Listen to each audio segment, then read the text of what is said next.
Hey guys, welcome back. Today we're giving you our quarterback rankings for the 2021 fantasy football season. We want to help you win your draft, to win your league. Make sure you hang around for a surprise guest caller at the end of the podcast. Let's get this fantasy football podcast started right meow.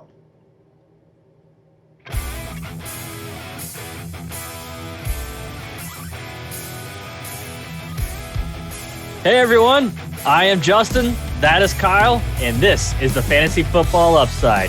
Thanks for dropping by our Fantasy Football Podcast and YouTube channel. We appreciate it. Well, if you hung around with us last week, we had our first mock draft week of the season. And make sure you check those out by clicking the links in the description below and where Kyle's going to point right now for Somewhere up there, right up there. Somewhere right up there. Yeah, it's up there. But today, we're getting back on track with our two early rankings. More specifically, we're hitting you with our QBs 12 through 7 ranks today. I mean, at this point, though, it's starting to not be too early. Yeah, well, we're going to get through this week, and then we can not call it after that. So we got to wrap this one up for everybody here. Yeah. Yeah. We're going to give you guys QBs and tight ends this week. So, ooh. And we've already done wide receivers. We've done running backs, right? But we're not going to talk about kickers and defenses because you're just going to check out our power rankings because they're kind of cheat codes for kickers and defenses, and that's what you're going to use. That's good enough. And that's what you're going to do. Yeah. Write that down. Yeah. So, all right. So, Justin, where are we? We're starting out with you, right? We got, starting QB off with 12. me. Yeah, make sure you hit that like button, guys. We're just going to get into it. Here we go. What you got? All right. Number 12, we have Matt Ryan of the Atlanta Falcons. 7 startable finishes, as you see on the screen there, with 2 elite games. So real quick, startable finishes for us is for quarterback, he finished as a top 12 quarterback. 2 elite games, we're saying top 6. So that gives you an idea of what those differences are. He's also 12th in our 2020 power rankings. Now, Kyle, you just mentioned power rankings when it comes to kickers and defense. You definitely want to check this out. This is on the website right now. This is Kyle's brainchild. I'll let you explain more whenever you get to one of yours. But getting back on Matt Ryan here, he loses Julio, but he gains Kyle Pitts. So losing a freak, getting a freak. You know what I mean? Like it's pretty crazy. But I'm kind of wondering, are we too high on Matt? We have a new head coach. We have a new head coach in Arthur Smith. He ran a run-first offense at Tennessee, but I don't think he has that personnel to do that right now. Derrick Henry's not walking through the building, so you can't change a zebra stripes that quick. I think Ryan still wants to air it out. So I think that's why we still have him as our number 12 low-end QB1. Yeah, I think so. I think that they'll still get that volume. All right, QB 11, here we go. Flying in fast. We got Tom Brady, Tommy B. So he had 10 startable finishes with 6 elite games actually last year. That's upper echelon actually for QBs right there, guys. He was 10th in our power rankings last year. Finished 10th at the end of the year. He had 610 pass attempts. That was actually good for second in the NFL. That's insane. I think that you look at it, you got to say that he's got an actual off season with his teammates this year. There was some rule breaking, I think, going on last year. No. They were hashtag Twommy? Yeah, hashtag Twommy.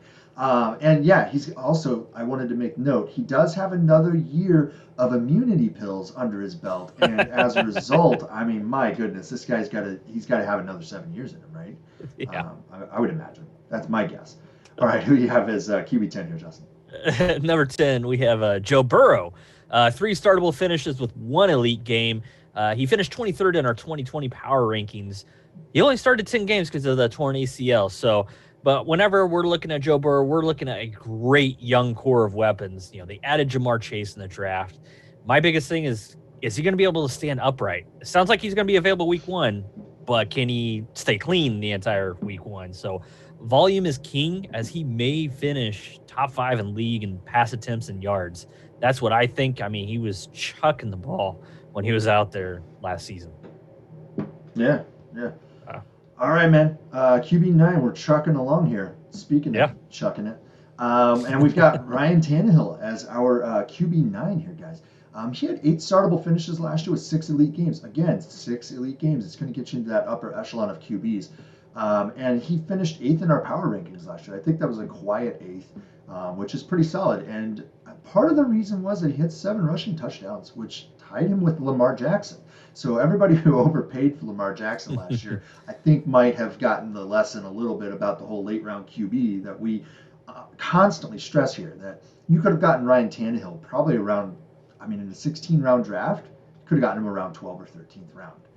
Even later, possibly. Yeah, it's entirely even later. possible. Yeah. Yeah. And so, there's a few things you just got to look for, and our power rankings can kind of guide you as to what really you should be paying attention to. So I think that's a good idea to check that out. So look, they've added Julio Jones. They're restructuring Ryan Tannehill's deal so that they can help that to happen, actually. And he's smart career move by Tannehill making that happen. Yeah. Oh wait, you have a chance of getting Julio Jones. Yeah, Sure. We can change that a little. Why not? Why not? And look, I mean, he's been Mr. Consistency. His upside, in my opinion, to finish as a top 5 QB in the league with the addition of Julio next year. He did it without Julio. He was a top 8 guy, right? So I think that has a real possibility. Top 8 is our power rankings go. Right. So, I mean, you said consistent. I mean, the guy is just uber efficient, in the real football and in fantasy football. Yeah. All right, here we go. QB8. All right, QB8. We have Russell Wilson, we like to call him, but Russell Wilson, go Hawks. 9 startable finishes with 5 elite games.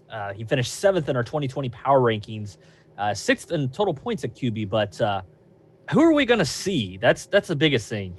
Are we going to see the Russell Wilson who was number 1 in the first 8 weeks, or QB that was QB 11 the rest of the season?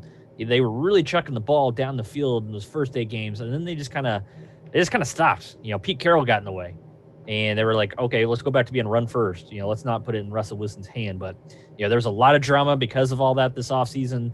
I think the Seahawks are going to cave a little bit and appease Russell Wilson, and allow him to throw the ball a little bit more this season. So that's why we still got him as a top 8 quarterback. Yeah. I think that's not a terrible thing there.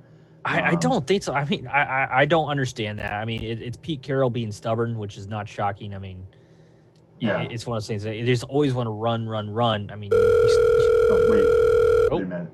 I'm sorry. Wait, that's my phone. I gotta take this 1 second here. 1 second. Yeah. Here, just wait 1 second, 1 minute.